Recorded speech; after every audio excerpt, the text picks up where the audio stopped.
जेव्हा येशू ख्रिस्ताने ना वधस्तंभावर आहे ना जेव्हा ना रक्त दिलं प्रत्येक मनुष्याला आणि ते रक्त आहे ना प्रत्येक मनुष्यावर पडलं, तेव्हा सैतान काय केलं?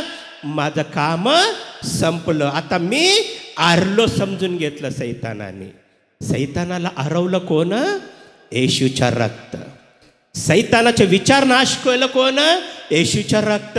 सैतानाची सर्व योजना नाश केलं कोण? येशूच्या रक्त. जेव्हा येशूच्या रक्त प्रत्येक मनुष्यावर आलं तेव्हा सैतानाने ना त्या मनुष्यावर असलेले सर्व अधिकार त्याचे नाश झालं, त्याचे पाप नाश झालं, त्याचे शाप नाश झालं, त्याचे रोग नाश झालं, त्याचे सर्व दुष्टात्मा सोडून सर्व लोकांना सोडून गेलं. येशूच्या नावामध्ये नाश होऊन सैतान हरलं, सैतानाला पराजय मिळालं. कधी म्हणलं तर येशू ख्रिस्तानी वधस्तंभावर दिलेला रक्ताच्या द्वारे.